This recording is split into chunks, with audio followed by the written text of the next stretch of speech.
Everything I've loved in this world, and even the curse that fell on me too.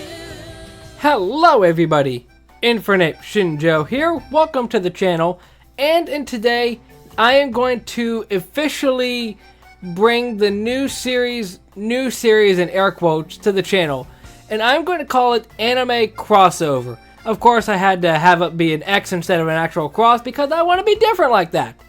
In this series, and this has already kind of started before, I am going to pick anime characters from other shows and talk about what their decks would be if they were in the Yu-Gi-Oh universe, and what their ace Pokemon would be if they would be in the Pokemon universe. I've already done 2 videos on this before by using the protagonist from the Yu-Gi-Oh series and characters from the Pokemon anime and essentially flipping them. And in today's video, I just picked random characters from anime that I really like, and I'm going to discuss what their ace Pokemon would be and what their decks would be, and I'm going to discuss it. For future videos, I'll more than likely take suggestions from down in the comment section, so if there's a character you want me to discuss, leave that down in the comment section. But overall, this isn't a terribly difficult list to come up with, really. The hardest part is picking the characters. A lot of them I could either figure out what their ace Pokemon are going to be or what their deck in Yu-Gi-Oh is going to be, just based off of their personality and just minor references like that.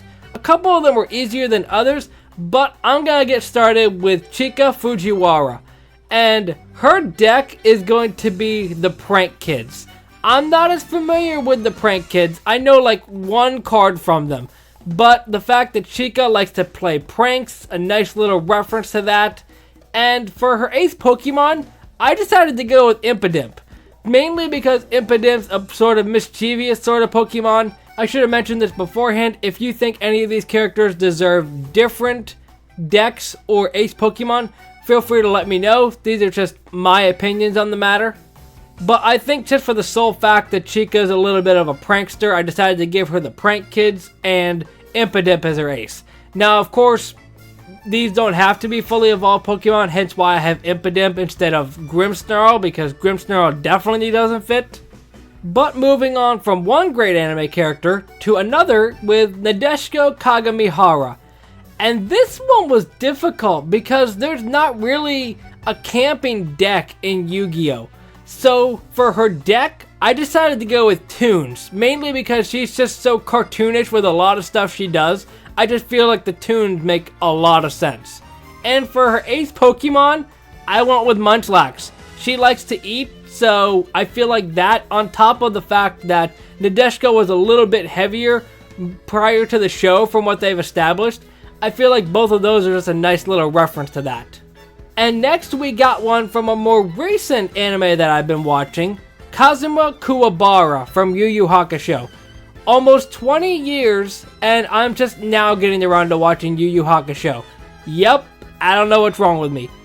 And for Kuwabara, this is hard because there's an obvious answer that I'm going to go with here, but I didn't really want to overlap decks because the deck that I gave him are the Ghost Tricks. I gave the Ghost Tricks to Serena in a previous video, but I just feel like the Ghost Tricks makes a lot of sense for Kuwabara, especially with his whole spiritual energy that he can sense spirits, even though he's not like Yusuke in the sense that he was literally dead and brought to life and stuff.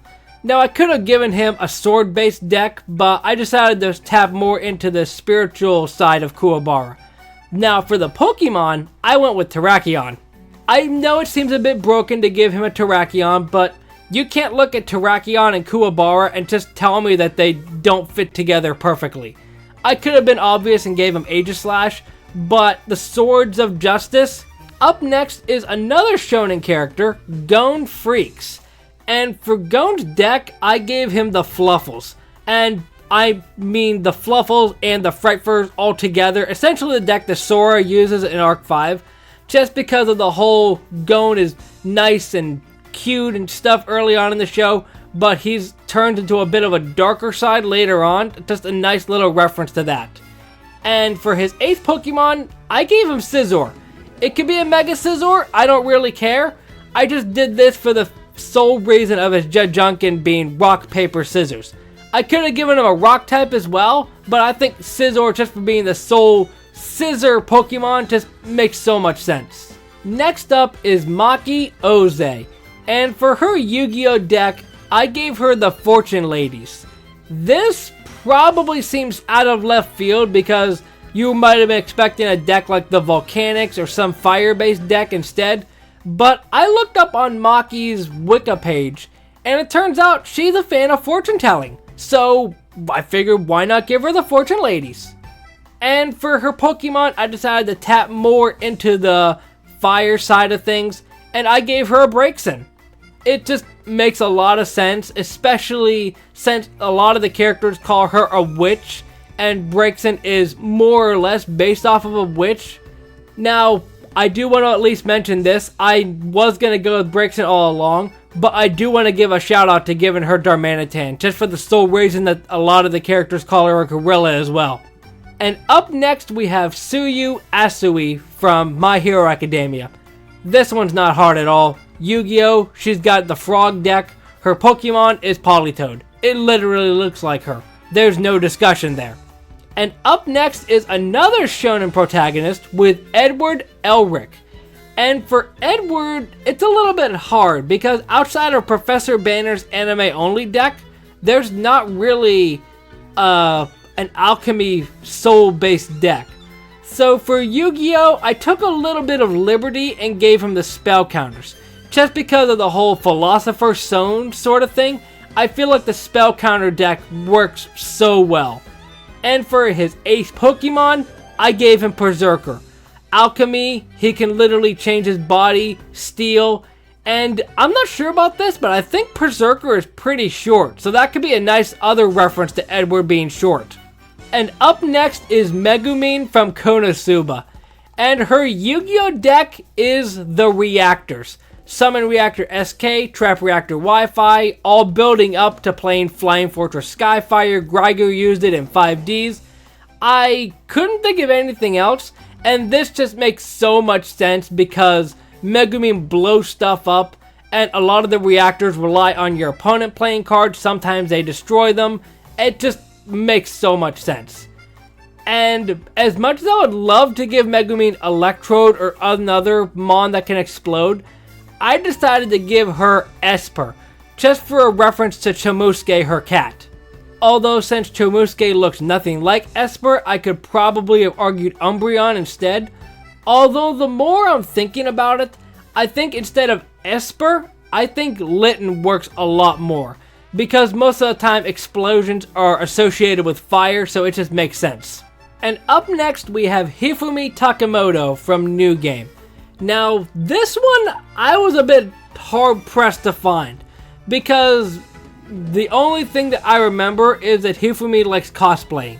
So based off of that, her deck are the Perform Mages.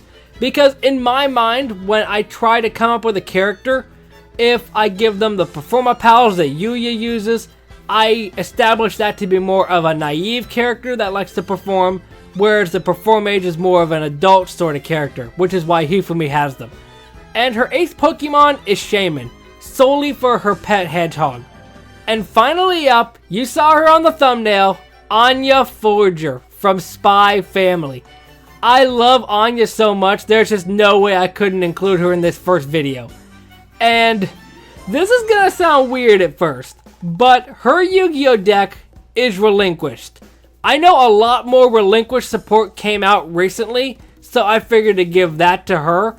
And it's also a nice little reference to Anya being able to use telepathy to read people's minds, just like Pegasus did, and he uses a Relinquished deck. It just fits perfectly in my opinion.